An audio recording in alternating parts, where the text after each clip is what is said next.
지난 몇 년 영화 참패와 디즈니 플러스의 부진으로 창사 이래 최악의 위기를 겪었던 디즈니. 밥 아이거가 경영권을 쥐고 난 뒤로는 차츰 회복되는 모습이죠. 그런데도 디즈니의 미래에 의문을 표하는 사람들은 계속 늘어나고 있습니다. 디즈니가 주요 고객인 어린이들을 잃고 있다는 겁니다. 전 세계 어린이들에게 꿈과 희망을 선사하던 매직 킹덤에 무슨 일이 생기고 있는 것일까요? 안녕하세요. 티타임즈 배소진입니다. 2024년 디즈니는 롤러코스터 같은 한 해를 보내고 있습니다. 2월 발표한 2024년 회계연도 1분기 실적 발표에서 시장 전망치를 웃돈 주당 순이익을 거뒀다고 밝혔죠. 매출은 지난해 같은 기간보다 비슷했지만 7,000명이나 되는 직원을 감원하고 불필요한 사업 부문을 폐쇄하면서 허리띠를 졸라맨 비용 절감 효과를 누린 겁니다. 4월에 있었던 행동주의 펀드와의 경영권 싸움에서도 디즈니는 완승을 거뒀습니다. 주주들이 압도적으로 밥 아이거 경영진에 손을 들어준 거죠. 이어 5월 발표한 회계연도 2분기 실적도 좋았습니다. 사업부별로 따져보면 테마파크가 포함된 익스피리언스 사업부의 영업이익이 12% 늘었고요. 무엇보다 스트리밍 서비스인 디즈니 플러스와 훌루가 처음으로 흑자를 기록했다는 소식도 전해졌습니다. 디즈니 플러스 구독자 수도 600만 명 늘어서 1억 1,760만 명을 기록했죠.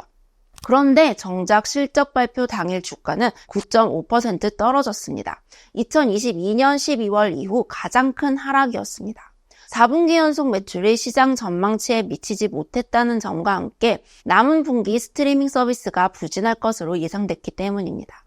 최근에는 마블 전 회장이자 디즈니 최대 개인 주주 중 한 명이었던 아이작 펄머터가 경영권 분쟁에서 디즈니의 반대편에 섰다 패배한 뒤 지난 몇 달간 자신이 보유한 디즈니 주식 전체 2,560만 주를 약 30억 달러, 하나 4조 1,600억 원에 처분한 사실이 알려졌는데요.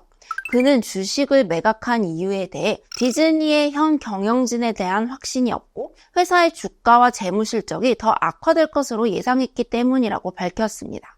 그러면서 디즈니 주가가 주당 65달러에서 75달러 선으로 하락하면 지분을 다시 매수할 계획이라고 했죠.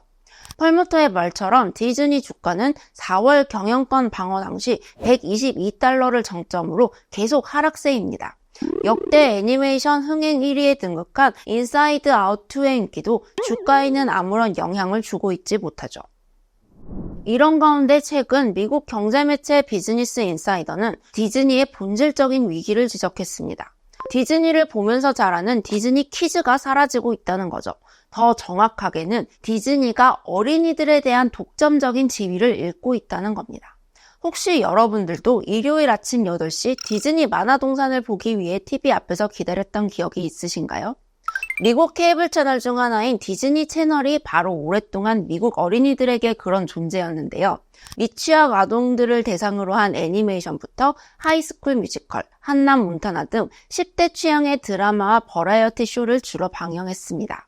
특히 이 디즈니 채널의 쇼나 드라마에 출연했던 어린이들이 슈퍼스타 반열에 오르면서 디즈니 채널은 미국 연예계의 등용문 역할을 하기도 했죠.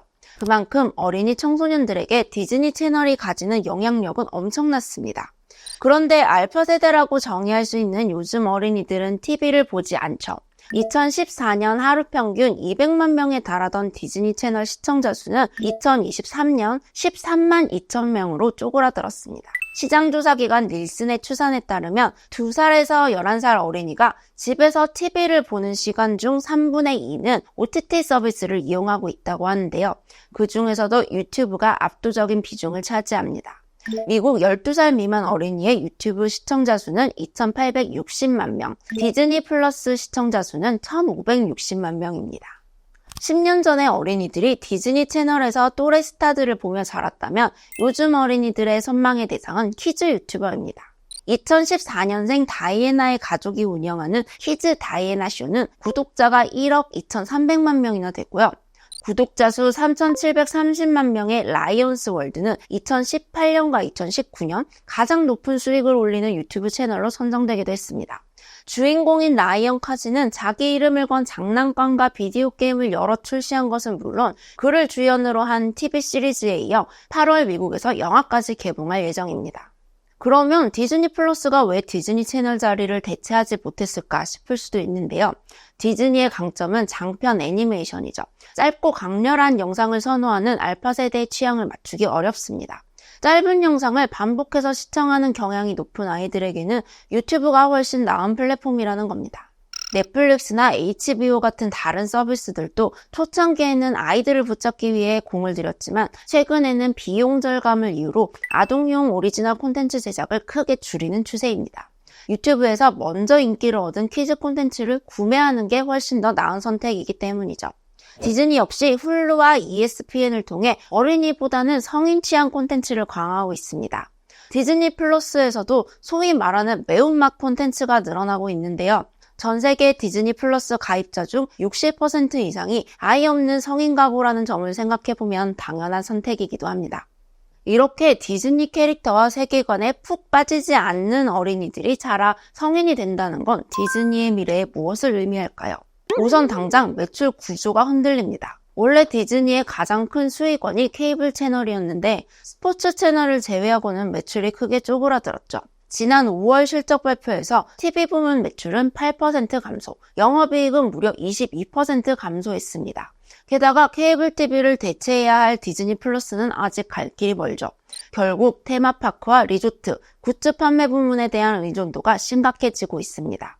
2023년 이 부문이 디즈니 전체 영업이익에서 차지한 비중은 70%, 10년 전에는 25% 미만이었습니다. 사실 지금 디즈니 테마파크에서 돈을 쓰는 대다수는 디즈니에 대한 추억이 가득한 젊은 성인들입니다. 미국에서는 디즈니 어덜트라고 이들을 부르기도 하는데요. 어릴 때 좋아했던 캐릭터에 마음껏 돈을 쓸 수 있게 된 어른들이 열성적으로 디즈니 테마파크를 재방문하는 겁니다.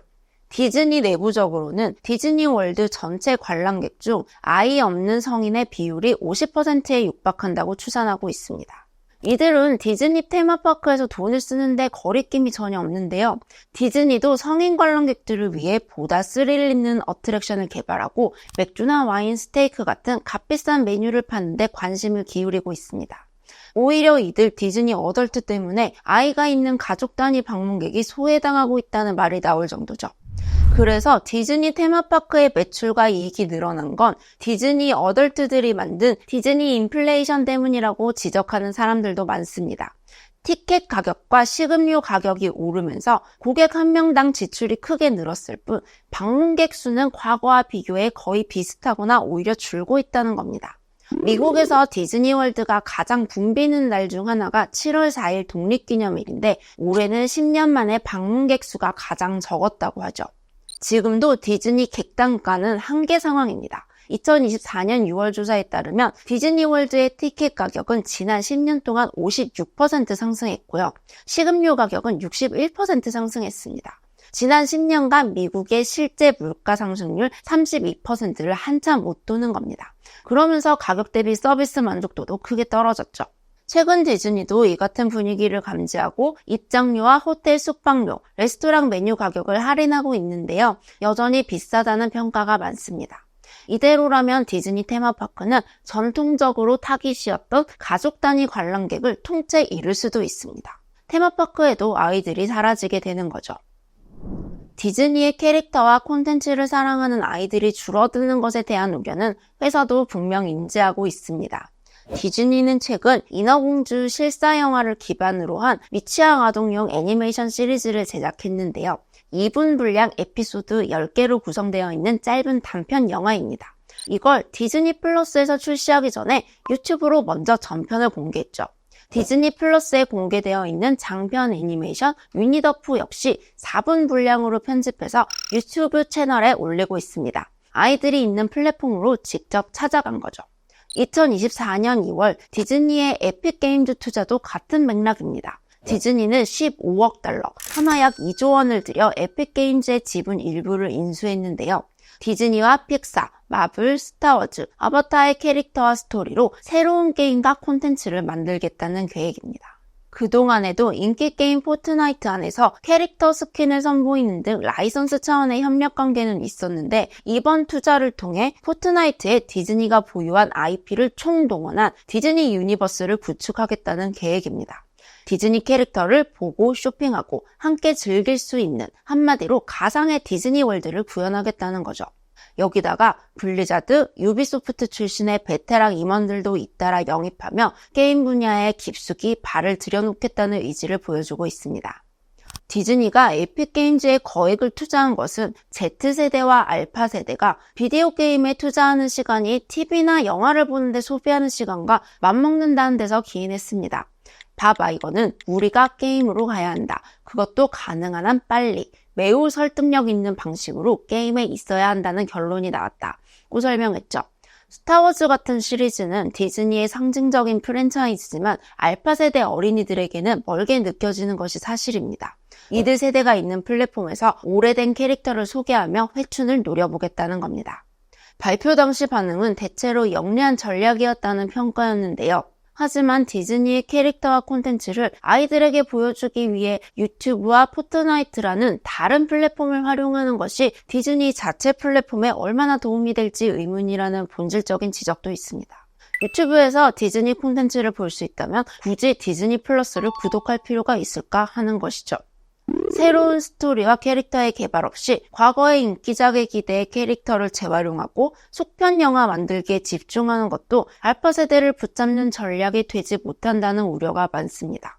지난해 마블 시리즈와 인어공주 실사판의 흥행 참패는 새로운 팬을 만들지 못한 것은 물론 올드 팬들까지 분노하게 했죠. 이게 디즈니를 얼마나 위기로 몰아넣었는지 기억하실 겁니다. 아이들이 TV보다 유튜브, 장편보다 단편을 선호하는 것은 디즈니가 해결할 수 없는 문제입니다. 디즈니가 할 수 있는 건 미래 세대가 사랑할 수 있는 새로운 캐릭터, 새로운 스토리를 만들어내는 것뿐이겠죠. 현재 미국 성인들은 어린 시절 TV로 디즈니 쇼를 보고 방학이면 한 번쯤 부모님의 손을 잡고 디즈니 월드를 방문한 기억이 있다고 합니다.